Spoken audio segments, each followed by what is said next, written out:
Well, good morning, you sexy little mother hubbards. It's time for an alternative paper review. First up, from left to right, it's an unquenchable, full-throated and frenetic feast on Keir Starmer's Labour Party, as everyone from The Guardian and The Eye to The Telegraph and The Times all tried to turn the ill-advised comments of one aspiring Labour candidate into the wholesale resurgence of its anti-Semitism scandal. And for those of you just joining this season of the formerly Great Britain Midway, this is a story about former Labour candidate Ashar Ali and his private but leaked suggestion that Israel may have allowed the October attacks to happen so it could be used as a pretext for the later ground and missile assault on Gaza. But now, just like they did with Beer and Currygate, Fleet Street hacks are doing that thing where they try to deepen the row. So before, it was Ashar Ali and pushing him for an apology, then asking Keir Starmer why he won't sack a guy who doesn't actually technically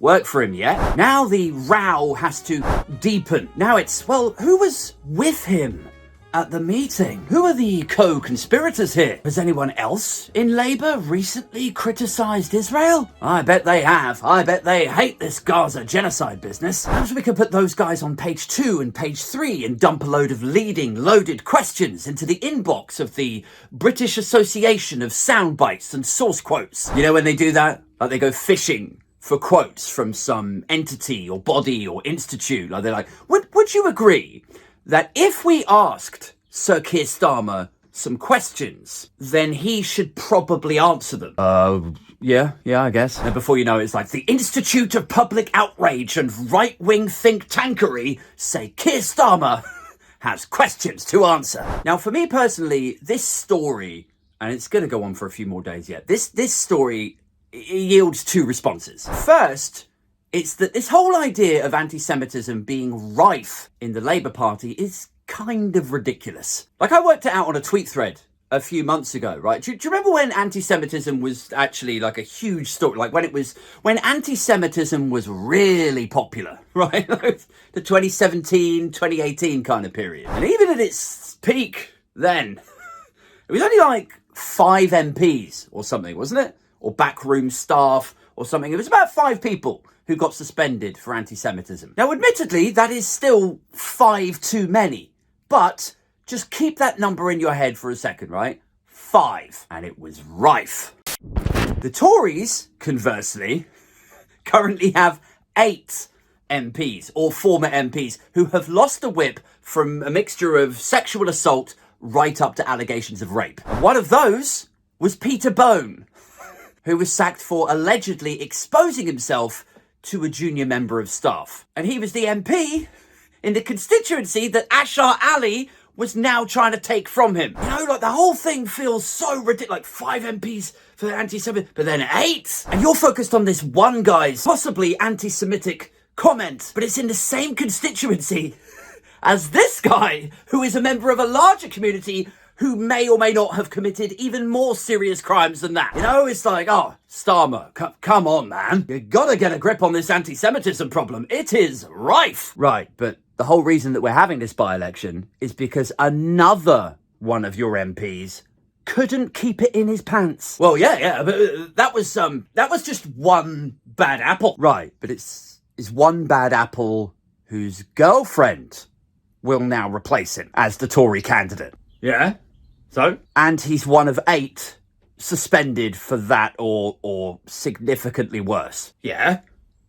What? Well, if 5 Labour MPs or backroom staff being sacked for anti-Semitism, if that was rife, and you've got like 8 sex nonsense, like a sex crime's not rife in the Conservative Party then? No, they're not. Well, how not? Because like, judging by your metrics, you know, if 5 is rife, then what should 8 be? Look, it's different. You're right. It is different. It's a lot fucking worse. No, it is. It's different. You know it's different. How is it different? 8 is a completely different number.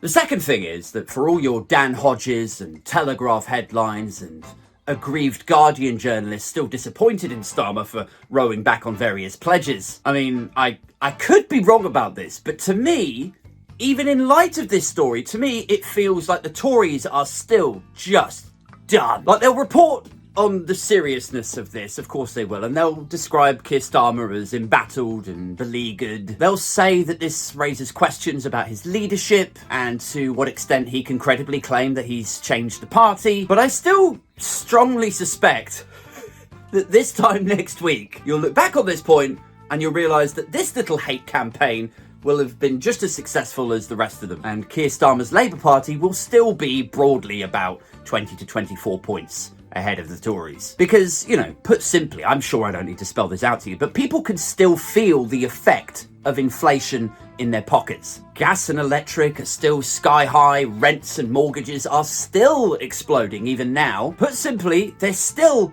change in the air and shit in the rivers. So unless Dan Hodges and The Telegraph and The Guardian, unless they can persuade 65 million people that some admittedly clumsy comments about Israel are more harmful to them than scurvy, homelessness, undiagnosed cancer, collapsing school roofs, a collapsing social care sector. Unless you could persuade 65 million people that this is more damaging to them than that, I expect this time next week, all of these same figures will be scratching their heads like, oh God, it's like nothing works. It's like they're just totally sick of us. I mean, journo-politically speaking, it feels to me like they're all falling victim to this, like there should be a word for it. But there's probably an academic name for this, right? And I'm sure maybe somebody will pop it into the comment section. But you know when what you report or what you post or you tweet is what you secretly kind of hope to be true, but it's like you're saying it as though it's fact, but it's just, you know, it's what you wish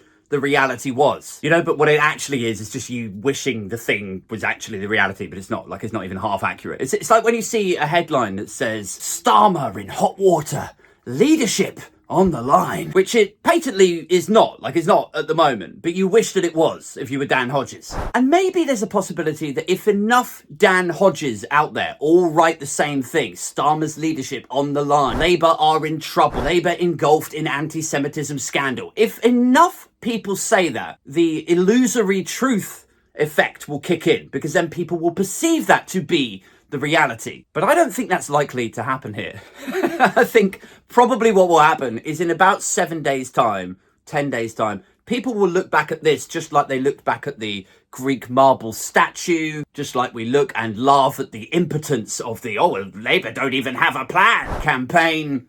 You know, we'll look back at it and then we can look at people like Dan Hodges and The Telegraph and even some corners of The Guardian.